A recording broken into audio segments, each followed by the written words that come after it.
name is Layla Sharif, and I am the MC for this evening. It is a pleasure to have you all join us tonight for our event, In Conversation with Ali Velshi, moderated by Nishat Ladha. Now, tonight is an evening which I am very excited about. We are joined by Ali Velshi, an award-winning journalist and host of Velshi on MSNBC. He contributes to NPRS's Here and Now and has reported on major global events, including the Israel-Hamas conflict, the Russian invasion of Ukraine, and the Syrian refugee crisis. Velshi also hosts the Velshi Band Book Club on MSNBC and his podcast. Velshi is known for his immersive on-the-ground reporting and his interactive discussions with small groups, which form part of his ongoing series, Velshi Across America. He previously worked for Al Jazeera America and CNN. Born in Nairobi and raised in Toronto, Velshi holds a degree in religion and an honorary doctorate of laws from Canada's Queen's University. He serves on several boards and has authored multiple books, including his most recent one, Small Acts of Courage, and the upcoming Open Space. Velshi has been nominated for several Emmy Awards and has won multiple journalism awards. Tonight's event will be moderated by BBC reporter Nishat Ladha. Nishat started as a trainee with BBC Radio Sport in 1994, while still a student at the University of Birmingham, where she was a sports editor of the university paper Red Brick. She's also been a producer on BBC Radio 5 Live. Nishat's current role is a senior sports reporter for BBC Africa. She was the first woman in the history of the World Service to present the flagship Saturday and Sunday live sports programs, Sports World. She regularly writes and sub-edits articles on the BBC Sport Africa website and is a guest presenter on sport programs across the World Service, including Sports Hour and Sports Today. I'm sure this evening will prove to be a highly interesting session. So without further ado, I'll hand over to our experts. Please join me in giving them a warm welcome.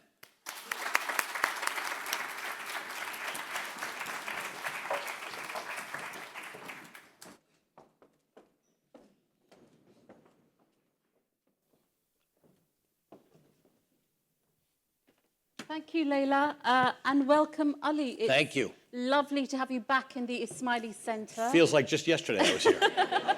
And yesterday was great because the youth of our Jamaat got a chance to hear about your journey into journalism. Tonight's going to be a little bit different. We're going to delve into your book, Small Acts of Courage, and we're going to look very much at the theme of the ethic of voluntary service, which runs right throughout your family history. Absolutely. Thank you. And thank you for being here to do this. I really appreciate it. Oh, it's my pleasure. And it is an extraordinary family history. I think a lot of us here probably share some traits in that we might have come from India to Africa to Europe or North America. But yours started in India and went to South Africa, didn't it? And I think not many of us here will have had that journey from South Africa. And also, a lot of your family members were close to both Gandhi and Nelson Mandela, which I don't think many of us could say that either, could we? So we'll go into that in more detail shortly. But it is a heritage steeped in public service. Considering what you've done with your career, why write this book now? Thank you for that great question. And unlike most of these events that I've done around the world, I have a number of members of my family here, so I've got some built-in fact checkers in case I get anything wrong. So I'm very happy to have my family here, but if I say anything wrong, just hold off till afterwards and tell me quietly. I think I've gone through an entire career. You and I started around the same time. And I undertook an entire career in journalism without realizing until very late in the game that it's actually a linkage to my heritage and to my background. I grew up in Toronto. I was born in Nairobi, but I went to Toronto as an infant. So I grew up in a country in which there was no particular racial animus. There was certainly no institutionalized racism. I didn't grow up. I thought these fights that I've talked about in the book, the struggles under colonialism in India, the struggles under colonialism, and then apartheid in South Africa, and then the complexity of East Africa at the end of colonialism and the beginning of independence. These were their stories. They were not my stories. I just thought I was growing up a normal life and taking normal opportunities, including becoming a journalist, which is not something that was typically open to people in my family or to us prior to that. And it was very, very late, very recently, in fact, that I realized that being a journalist or being anything does not remove you from the ongoing struggles of citizenship and of the preservation of democracy. In fact, it's entirely linked to the preservation of democracy. But I grew up not really having to struggle with democracy, because that's the beauty of living in the Western world. Although you guys here in the UK were a bit of a canary in the coal mine about the fact that even established modern democracies can be fragile. And of course, we're in that moment right now in the world, all over the world, but uniquely in America.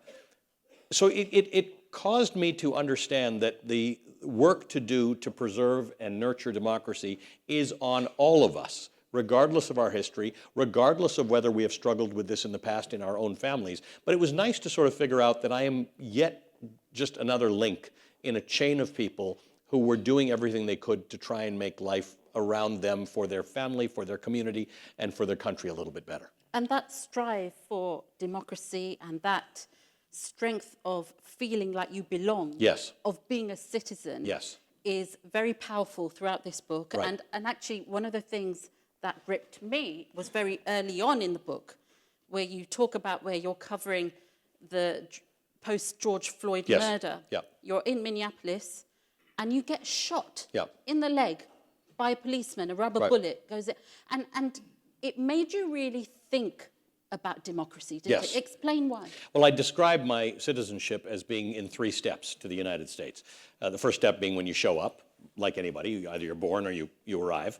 The second step was my citizenship ceremony, which was in 2015 probably, of which I didn't think important. I didn't care one way or the other. So sort of a colleague was nudging me to get my citizenship, and I was avoiding it because I figured I'd have to do jury duty. As you know, we have a lot of trials in the United States. But I thought of that. I didn't realize the depth of obligation and the rights that come with citizenship. Because even Canada, I got my citizenship because I showed up with my parents. Kenya, I got my citizenship because I was born there. I didn't work for my citizenship anywhere. And then I'm covering these protests, and the beauty of being a reporter on the ground is you can actually tell the story that you saw with your own 2 eyes, which was very different than that the authorities were telling, very different than that the President of the United States not only was telling then. You probably don't have the privilege of listening to Donald Trump's Saturday night rallies that he has. He continues to bring it up. He continues to name me in those rallies to this day, and he's telling an entire lie about what was going on at that protest. It was an entirely peaceful protest. Strangely, that night that I got shot with a rubber bullet, 300 journalists in the United States, across the United States, were arrested or injured while covering that same story across the United States. They were coming for us that night. And they were glorifying going after journalists. And when you go after journalists, you start to silence people, right? The Washington Post says democracy dies in darkness. They're right. If you can't see what's happening, then you can't fight what's happening. And that's happening all over the world right now. So it was happening in the United States. And I don't know exactly who shot me, because the Minneapolis State Police, the National Guard, and the Minnesota Police were all in a line together. One day I'll find out, because there's video and recordings of everything, and I'll probably go thank that guy, because that's the day I describe as actually becoming a citizen. That's when I realized that I am no longer on the sidelines of this. Even as a journalist, I am in it. My job is to inform my viewership so that they can make the right decisions that will allow them to nurture and protect democracy. And in that way, I am just like my ancestors. We are all doing something. And by the way, if everything's going right, your grandchildren will be fighting for democracy, because that's the nature of the beast. It will never be complete. It will never be absolute. It will always need improvements. And we are in one of these moments around the world where we have demonstrated it can be improved upon, but you in a democracy have agency to make some of that happen. And we are being called upon to use that agency now. And as a journalist, do you feel that if we're talking about service, that we have to provide a service in telling the truth? Yes. Because that night, That's the correct. truth was not being told, was it? That is correct. And there are many instances like that, where we have got to take seriously our role. I always say, it doesn't matter whether you're, like I was, a business reporter or a sports reporter or an arts and entertainment reporter. It doesn't matter what you do. The key roles of being a journalist are still the same. You bear witness, which is why you go to things or you follow events so that you can tell people what happened. And then you make sure that the truth about those stories are told, and you ask tough questions of people who are doing that. We have to do that. That is our role as journalists. And we keep falling into traps as journalists because we have been brought up with this idea that objectivity is paramount. Objectivity is heard by some people as an absence of opinion. If it is true that journalists must be objective by virtue of being absent opinion, then the two of us are the only two in this room who are like that. It's a non-human trait to be absent opinion. Everybody is full of opinion. The news is full of opinion. That's actually not your enemy. Your enemy is dishonesty. Your enemy is news that lies to you or covers for authority, that does not speak truth to power. That's what we have to do. And we're going through this moment in the United States where we have two presidential candidates. I don't mean this to be partisan, it's just fact. One is discussing policy and the other one is discussing whether it's better to be killed by a shark or electrocution, and saying that people are kidnapping dogs and cats and eating them. And what happens is that he gives a comment, he gets asked a very direct question by a journalist about what would you do about childcare, and he gives a long rambling answer about China and tariffs and electric vehicles and all, like nothing to do with anything.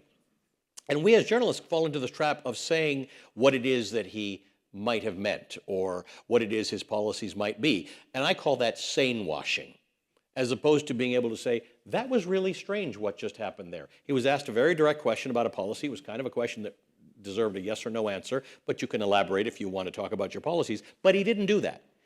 And we can't treat this like a normal election. You have some experience with this in the UK, where people get up and say crazy things, and reporters struggle with, well, how do I deal with the fact that a candidate for mayor or prime minister just said something outrageous and crazy? Do I treat that like it's normal?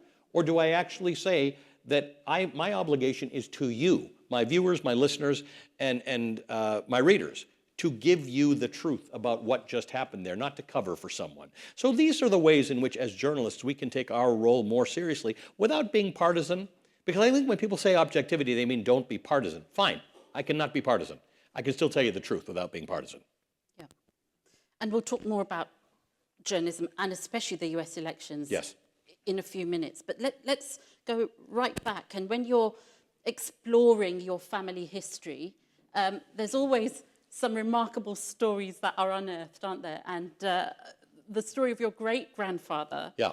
He's on the ship from India and he's heading towards Africa. Yeah. And he jumps into shark-infested waters right. in his bid for dry land. Yeah. That was not a small act of courage. No, I didn't even know anybody in my family knew how to swim. No. But it was the first instance I know of identity theft. He was on this boat from Bombay to South Africa, and at the first port he goes to get off, and the way you get off a boat in those days is we're not luxury cruise liners. These were boats that were carrying goods, and the Indians were traveling in the equivalent of third class. He goes to get off the boat, and you give the captain or whoever it is your name. And he gives him his name, and the name has been crossed off. Someone has gotten off the boat having used my great-grandfather's name. Has no idea what he's supposed to do at that point.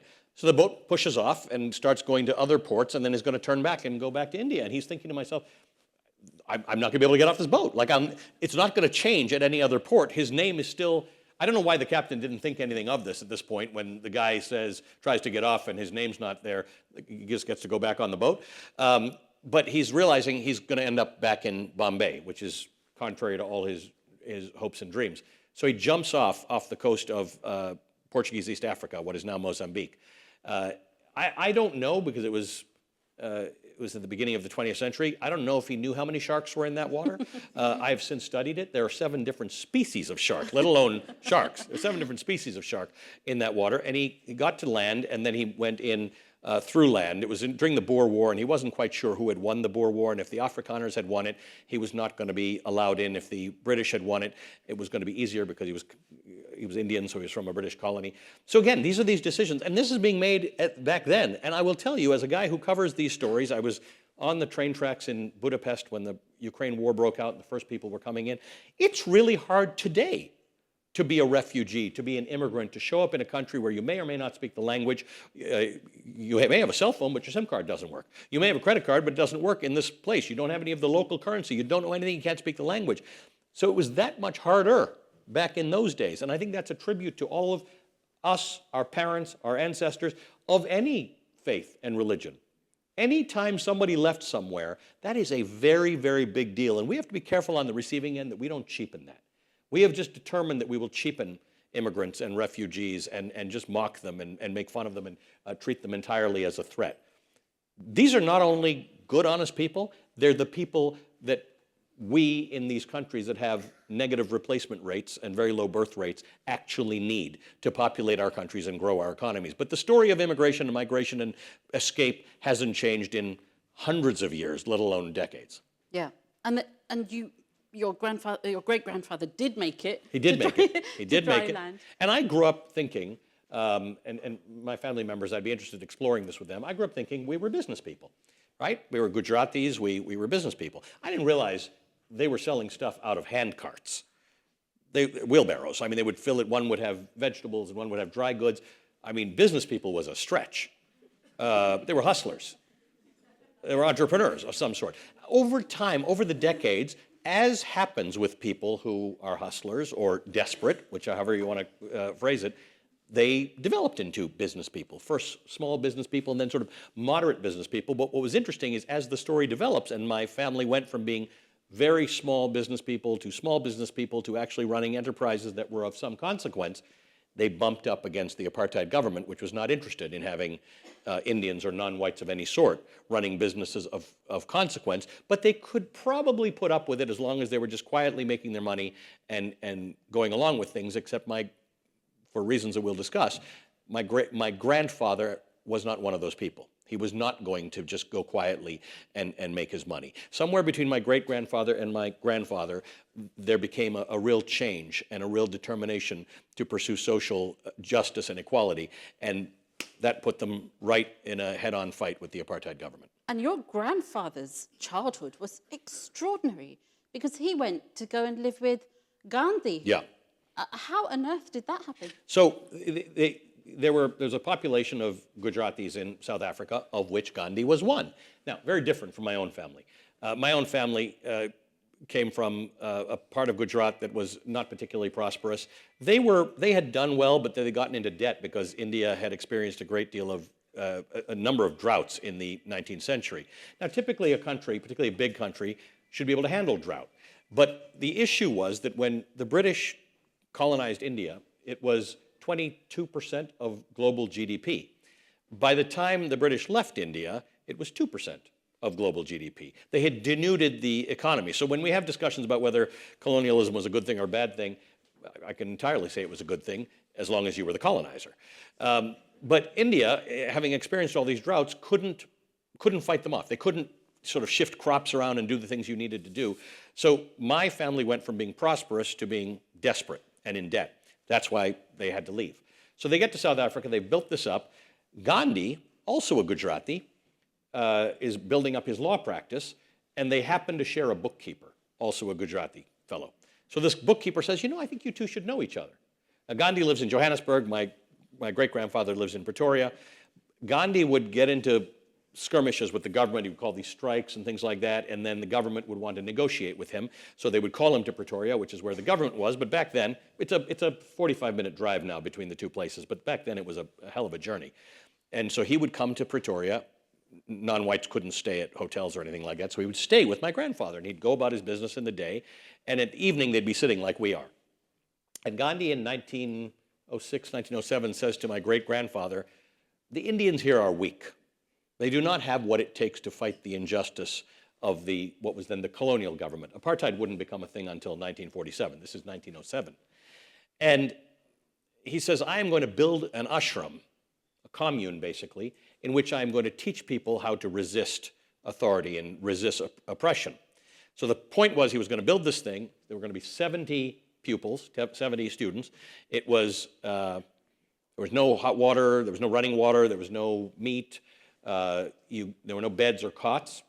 You got 2 blankets, one you slept on and one you put over you to sleep. And he tells my great-grandfather, I want your son, the man who became my grandfather, I want your son to come to my school. Now, my great-grandfather at the time, while he was socially conscious, there's no record in the family history of the family being involved in politics. They were like many people in the Indian diaspora, which exploded in the 1860s, right? There wasn't really an Indian diaspora before that. They were part of this Indian diaspora, and mostly they wanted to put food on the table. And I think my great-grandfather must have been saying, I don't need this hassle. I don't need my son studying with some rabble-rouser, right? This is going to upend the apple cart. So he says to Gandhi the only thing he can think of to say to Gandhi. He says, we are Muslims, you're Hindu, I can't send my son to your school. So Gandhi looks at him and says, I shall learn your religion to teach it to him. He's out of arguments, and Gandhi actually did. My grandfather learned his Islam and his Ismailism from a Hindu, Mahatma Gandhi. Wow. And your grandfather... Right, guy had to learn a religion to teach it to someone else. That's some old-style preaching. And your grandfather passed away quite early, didn't he? Yeah. And he didn't see the improvements in South Africa that he wanted to see. He saw the business failing. Yep. I think it was the opposite. In fact, it got worse. It got worse. Toward the end of his life. Yeah. Because of, and it's all detailed in the book, but because of his upbringing, he really engaged very heavily in things he could do as a business person who was prospering. But at that point, their business had really started, Gandhi left South Africa also thinking he had failed in his efforts. Right. Gandhi left in 1913 believing his efforts had failed, then led India to independence. So my grandfather goes back to his life. He grows up. He starts to run this family business and engaged in a lot of things that were meant to be his personal and small fight against apartheid. Again, it was not officially apartheid until 1947. But from 1947 to about 1952, when the Afrikaners took power, South Africa was a deeply racist society. It was a deeply racist British colonial society.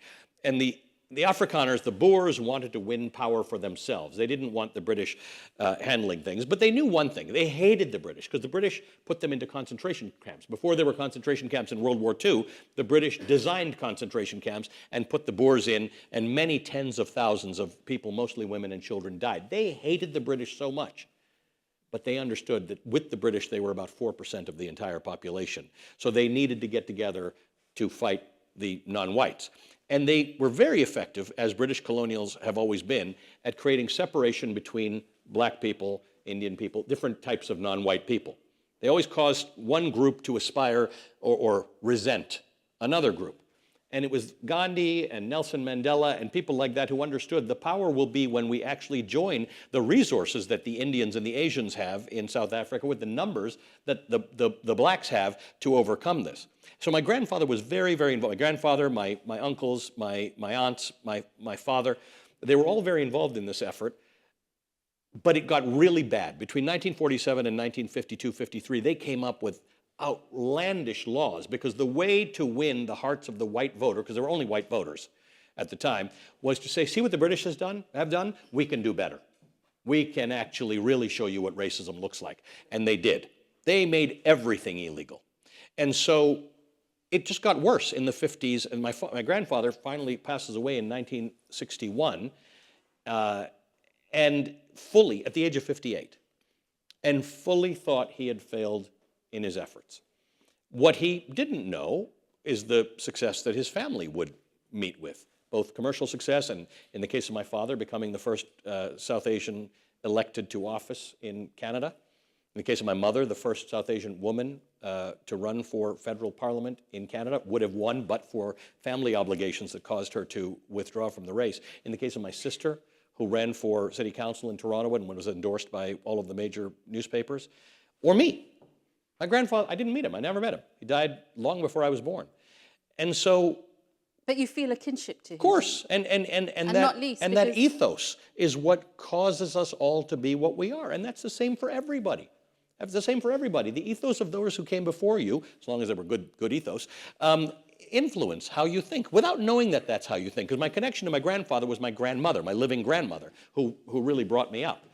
And I heard the tales through her. She wasn't giving me lectures on what social justice was. She wasn't giving me lectures on equality. You just hear the stories and you realize, these are fights for social justice. These are fights for equality without using the word social justice and equality. And that's without knowing it, what I took and what I learned and what I now try to deliver. You've just mentioned your grandmother, your sister, your mother. It's interesting that the foreword in this book is totally devoted to women, including your lovely wife, Laurie, who's here today as well. Are you a feminist, Ali? Yeah, and a really bad one, because as I was writing the book, I was realizing as you go into archives to study your family's history, the names of the women do not exist. The only exception to that rule is when a man in my family died while owning property or a business. So the documents show that the inheritor of that land, in some cases most cases, was the wife. That's the only time her name exists. But even in here, in the UK or growing up in Canada, women were named with their husband's name. Right? My English teacher, who I loved and I kept in touch with long after I graduated from school, her name, when I used to have to address things to her, it was Mrs. Charles Plaskett. I was quite confused as to how my English teacher, I only knew her as Mrs. Plaskett. I was very confused to find out that her first name was Charles. This is how history is written. History writes women entirely out of the picture. So you only hear about things. So I had to really study, what was Gandhi's wife doing? What were the women in my family doing? What were they thinking? There's no record, by the way. There is no record. There's hardly a record in our family of what the men were doing and saying, but at least there were court cases and summonses and jail tickets and things like that. What were the women doing? They weren't doing nothing, clearly. In the case of my mother's family, my maternal grandmother raised 12 children on her own, and they were impoverished. My father's family came from more prosperity.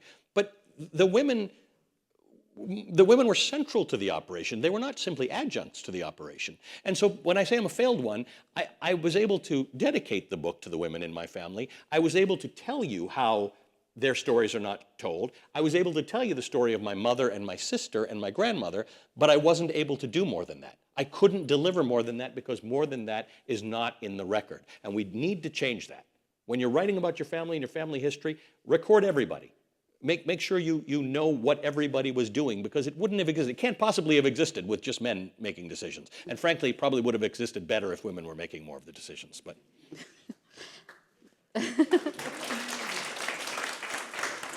let's bring it forward to Kenya, where you were born. Yep. You were born in Nairobi, but Yep. your family didn't stay there very long. It was a very volatile time in East Africa, wasn't it? Yeah. And Kenya was just gaining independence from the British colonial rule.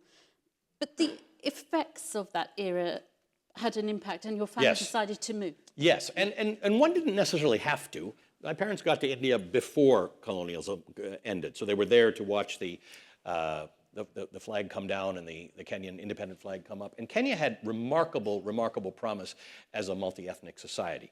And in fact, many people of Indian origin were successful. My cousin Yasmin is right here. Her father was a member of parliament in Kenya, an Indian Ismaili member of parliament in Kenya back then, back in the day.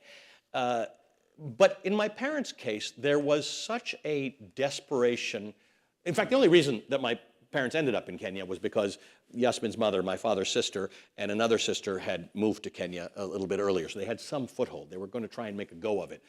But they were so desperate for the level of civic engagement that they were denied in South Africa that arriving in Kenya in 1961 wasn't perhaps the best moment to figure out how to get into that, because the winds of change had swept across Africa, and very validly, Black Africans were saying, we're not prepared to trade off the idea that we have been exploited and subjugated to be exploited and subjugated by another group of people. Now, it wasn't that it was another group of people, but for the average Kenyan African or Ugandan African or Tanzanian African, the person closest to you but higher than you on the socioeconomic rung is where your attention is focused. It's the same thing today in Great Britain. It's the same thing in America. You don't focus on the actual powers that are controlling things overseas or on Wall Street or in the stock market. You're just worried about the person who's got the job or running the business that you'd like to run.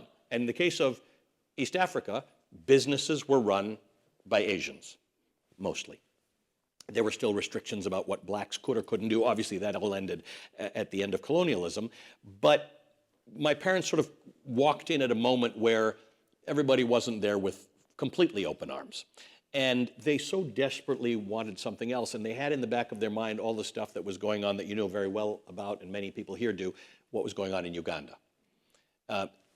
Thankfully, that didn't happen in Kenya, but there was threat of that happening, and my parents were so desperate to be full participants in a more pluralistic society that ultimately they left and went to Canada. But a lot of our family remained in Kenya and stuck it out, and that proved fruitful. But my parents wanted something different. And when they did go to Canada, the doors opened for them Yes. to get fully involved Yes. in civic duty Yeah. and in democracy. And that led your father to breaking Yes. that ceiling. Canada and was the opposite of everything else they had seen. Everything else they had to force their way into, jump off a ship, get in the back door, have somebody annoyed that you're there. Canada recruited them. Because in 1968, there was the Prime Minister of Canada was a man named Lester B. Pearson, and his deputy, who was really the Justice Minister, was Pierre Elliott Trudeau.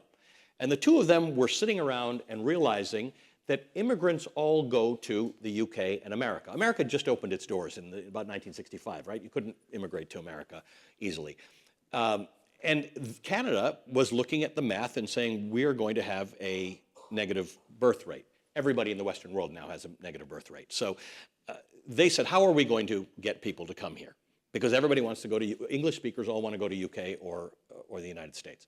And so they designed a policy of multiculturalism, in which if you come to Canada and you live in an area in which you go to a school and there are 25 students in the entire school who speak your native language, the government will provide language instruction to your children after school for free. Which language is the thing that actually troubles people the most. So if you're Italian or you're Portuguese or you're Chinese and you want to immigrate, most people associate the loss of your language with the loss of your culture. Not me, I associate food. But so it caused people to relax. They said, oh, we can move to Canada and they'll teach us our language. Now this didn't apply to me because really Gujarati wasn't our home language and there were never 25 kids who spoke it anyway around me. So it didn't apply to us, but it created an ethos of pro-immigration sentiment, which is rare. It was very rare for my parents in 1970, but it was really, it's still rare. And so Canada fully welcomed them. It wasn't just, they recruited them. There was a Canadian diplomat I write about in the book who convinced my parents to come to his office to fill out the forms. And he said, if you get the citizenship, don't take it. Don't worry about it. Just don't, if you get admission to Canada, you don't have to take it, but just fill out the forms. Meanwhile, they were talking to other people in the Kenyan government who were saying, we value you and we really want you here. Things might get a little tough. And so they elected to go to Canada, and they were so fully welcomed.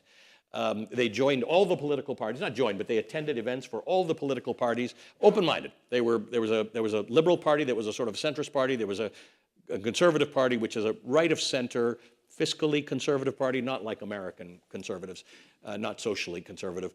And there was a left-of-center party. And they went to all of their events, and they landed at this liberal party, which is the party in the middle, because it was, as my father described it, it supported the worker, but not to the exclusion of free enterprise, and it supported free enterprise, not to the exclusion of the worker. And that's where he thought that felt good, and they dove in headfirst and engaged in politics and voting the minute they could and dragged us along to do the same thing. And you said last night that you learnt more from the first time he stood for public office, from him losing that election. Can I read about that? Yes. Let me read that. Give us a reading. That would be because lovely. I think I'm never going to say it as well as I wrote it, because you get to do it over again. This was election day 1981. I was 11 years old. My father had decided he was going to run for the provincial parliament in Ontario, and I thought he was definitely going to win.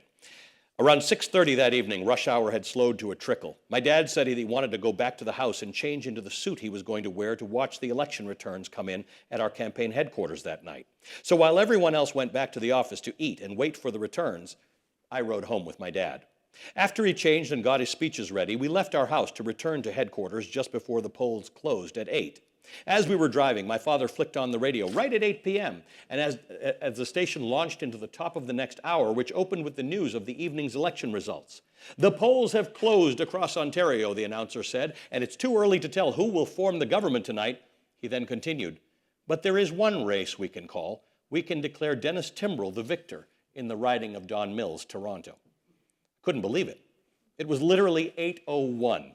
Over 100 races had been run across the province that day, and my father had just suffered the biggest, swiftest, most resounding loss of all of them.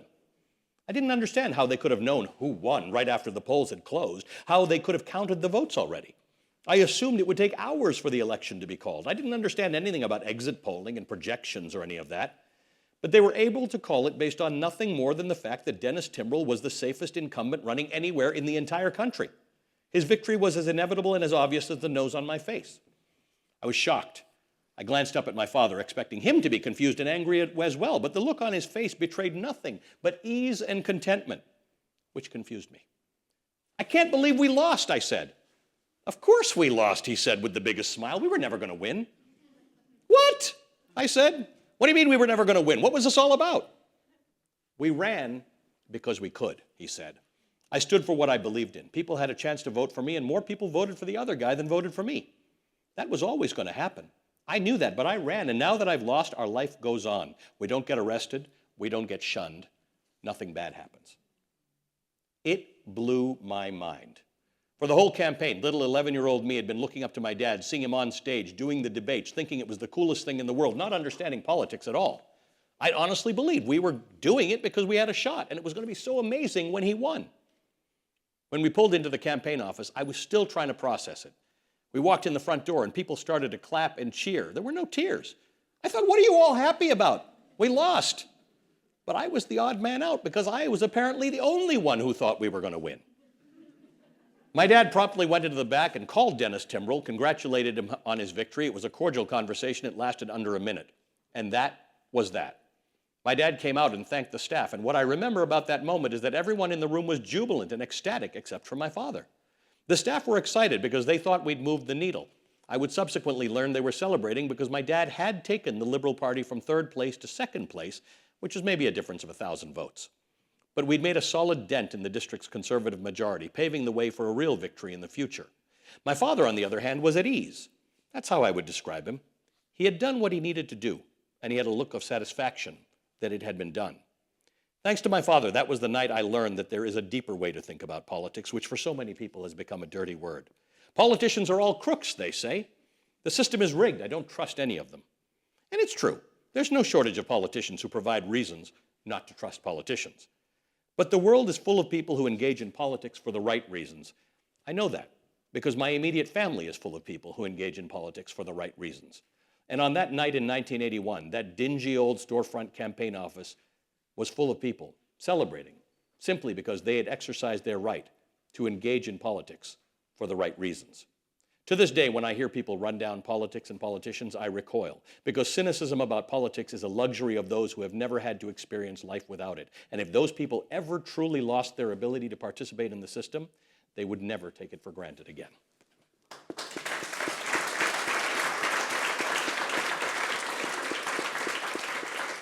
Thank you, Ali. That's the night I learned about politics. And we should say your father did. He did win. in It's anticlimactic. He ran again and he won, and he broke ceilings, and he was like the first and the first and the first. But I never learned as much about it as I did the night he lost. You raise, in that section you read, you raise really important issues about people's perceptions on politics. Right. And if you take our last election here in the UK, voter turnout was very, very low. I believe it was the lowest since 2001. Yes, it's unconscionable. So what does that say about politics? Are we living in an era of apathy? Are people mistrusting we are, but it's politicians? all of the above, except that it's existential for us right now. This is not a privilege you have. This is not a privilege your parents and your grandparents would have afforded you, right? You might think politicians are crooks, so you know what? Support the person running against the crook. Run against the crook. Vote against the crook. But you cannot, in 25 years from now, when they all point back to this, 2024, the most election-y year on earth in history. There are more elections this year. Now, you can take a few of them out, Russia and Iran, they're not really elections, but there are actually real elections. Look what happened in India. Okay? Not the result everybody wanted, but it certainly surprised many people that somebody decided to hold Modi to account a little bit. Look what happened in I'm just going to go through the countries I've come from. Look what happened in South Africa. Since apartheid, the ANC has been in charge. Very noble tradition, a very noble party, Nelson Mandela's party. They haven't been so noble the last couple of decades. So the voters put a shot across the bow. and they're going to have to sharpen their pencils and do a better job. Look at France, where the left wing does not see eye to eye with each other, but they understood that a neo-Nazi government is not, or a far right-wing government is not appropriate. UK is a very different, complicated story. You can't parcel it into one thing. There are a lot of reasons, but why that kind of turnout? And by the way, look at Austria, where they have just elected a neo-Nazi party. In 2024, do we never learn? Do we never learn? What does it say about the rise of the far right then, Ali? Should we take lessons from history? Yes. And look at what's happening? They are all exactly the same lessons, right? You look at Rwanda, where Hutus and Tutsis lived peacefully next to each other and were intermarried until some radio announcer started calling one of them cockroaches. How effective? We call them vermin in America.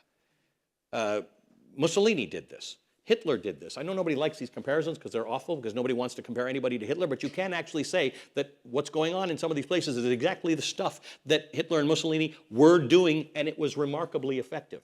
If you were in Germany in 1933, you're a Jew in Germany in 1933, lots of people were fleeing. Lots of others were saying, are you kidding me? How bad can this possibly get? We are fully entrenched in society. We are in academia. We are in business. We are in the arts. We are in government, which is true. It wouldn't have looked like something that could happen. And then Germany, which was one of the most advanced societies in the world, ever, that the world has ever seen, crumbled. That can happen to any of us. That can happen to any of our countries. And if it happens in the UK, if it happens in the United States, it is damaging to everyone. So yes, look at the lessons of history. When they ask you in 25 years what it is you were doing back in 2024, you definitely don't want to be saying nothing. You want to be saying, I did this to uphold democracy. And you have that agency. The whole point of my book is that you're not solving Russia, Ukraine. You're not solving Israel, Gaza. You can solve something. You can solve making sure somebody else comes out to vote. You can solve that number doesn't repeat itself. Because we have numbers like that. They're a little higher in the US, but they're not great. And let's talk about the US election. We've got the vice presidential debate coming up in a few hours from now. How important is it that the world engages with the US election, because it will have a profound impact on the world, won't it? Especially now with what's happening with Israel and Iran, Lebanon, and even further afield, Sudan, Yemen. We can look at all sections of the world. So the thing about the US is you can take the view, which many do, that US involvement in all these places sometimes results in things getting worse. And certainly when you look at past experiences in the Middle East, you can argue for that. The problem is when you take the traffic cop out of the equation, cars just start running into each other. The other problem is that we are dealing in the world with a number of failed states. And when you look at the recent history of failed states, Libya, Somalia, Afghanistan, Iraq, it doesn't work well. In this world, in the world of great powers, failed states were always, somebody took the lead. It might have been your adversary, but somebody took the lead. We're now in the world where nobody necessarily takes the lead. You end up with these non-governmental entities out there that have no regard for human rights, have no regard for territorial integrity taking the lead in things. Or you've got proxies for these governments, or the Wagner Group, or whatever you want to call it. We can't afford there to be failed states. And without leaders in the world, including the United Kingdom and the United States, whether you like their specific policies or not, it's like police, right? When all that police shooting of black people was happening in the United States, there was one particular response, which clearly was not checked through the PR people, saying defund the police. I get it. You're mad at the way police are doing things, but I'm not sure not having police is the idea. Having better police is the idea. That's the way you need to look at the United States. Not having a traffic cop in the world is not going to be good in this particular moment where there are bad actors willing to take advantage of weaknesses. It would be better that you engaged, if you're an American, that you voted for the candidate you thought you could perhaps most influence in terms of the outcome, and then you work toward a better outcome. I have a lot of people right now in America who are frustrated with both political parties and are talking about not voting. It's not a thing. That's not an option. Last election, 81 million people voted for Joe Biden, 74 million people voted for Donald Trump. 80 million people who could have voted didn't vote. This is not a thing. Not when democracy is teetering on the brink. We're coming full circle now, really. Just to say that your parents were steeped in service in Canada, weren't they? They did so much, not just at political level, but within the Ismaili community. And I thought it might be apt just to, as we end our conversation, to talk about Maulana Hazare Imam's comments on philanthropy and service. And he actually addressed both houses of the Parliament in Canada, in Ottawa, in 2014, and very simply said on philanthropy, he said, "It is not philanthropy, but enlightened self-fulfillment." So I want to know, finally, Ali, how we Ismailis, guided by our faith, can actively participate in shaping our communities, getting that self-enlightenment, and advocate for change or become, generally civically engaged. What advice would you give to young people today who really want to make a difference but feel overwhelmed by some of life's really big challenges? And that's why I work really hard to call the book Small Acts of Courage. I want to remind people, small changes the world, right? You can change the world with small things that you do. But the beauty of having grown up inside the Ismaili community, wherever I was, in places where, in some parts of the world where the infrastructure is not that well developed, and when my family arrived in Canada, it was not very well developed.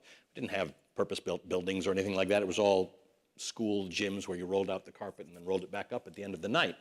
But you develop that ethos of service. Not just that, of volunteerism and service. So charity is not a leap, right? If you're already doing something, in some way providing your resources to enrich the experience of someone else, whether it's in your family, your community, your neighborhood, your state, your province, your country, it doesn't matter. It doesn't matter. It all has to be done. So if you're doing something here that allows somebody else to do something there, that's great. Number two, back to my grandfather. He didn't know he had succeeded. He had influence on people who then kept moving that ball forward. You do not know who is watching you do something and take from you the lesson that something needs to be done. Number three, we already have within the community infrastructure that looks very much like civil society. Looks very much like the board of a hospital or a museum or a school board or a city council or a parliament. Right? We grow up understanding you got to be on a committee, you got to work your way up the committee, or you got to work your way up the ranks of the volunteer corps, which means you have to kind of be nice to people and you have to learn to manage other people's differences and their values. We fortunately have some commonality that pushes us to come to that agreement, but there's no committee, there's no institution within our community in which there's not conflict or disagreement. But you learn how to figure that out. Now imagine if you just take that and deliver it to the political process. It's that easy. Some communities really have to struggle with this and learn about it. We don't. It's built in. You've had to move country to country, you've had to adapt, you've had to learn, you've had to decide what your kid's going to study, how it's all going to... You've negotiated the complexities of life, which is what government does.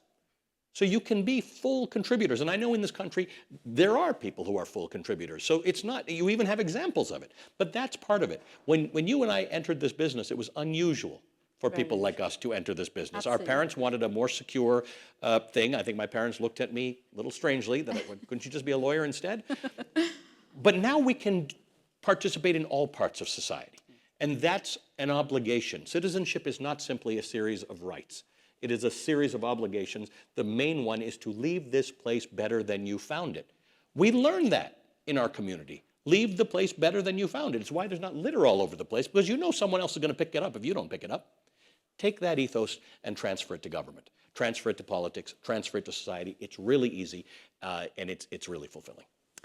Well, it's been absolutely wonderful speaking to you, Ali. A really powerful and engaging conversation. Thank you. I think we'll all take away many messages, especially on having the courage to make a difference. And who knows, maybe there'll be people here who've been inspired to research their own families. I don't know. I'm not sure we'll uncover many forefathers who jumped into shark-infested water. But I think water. you will encounter. I think you'll encounter people who have great stories. Yes. And I would just encourage you all, record those of your parents or your grandparents who are alive. Just record them. Just ask them lots of questions and just record it. You may do nothing with it, but you may one day want to do something with it. And I wish I had done that with more of, I do with my father. Right, so do it. Yeah. Do it and then put it away somewhere, put it on a hard drive and deal with it in 20 years if you feel like it. But it's been an extraordinary chat. Thank you so much. Ali Velshi. Thank you.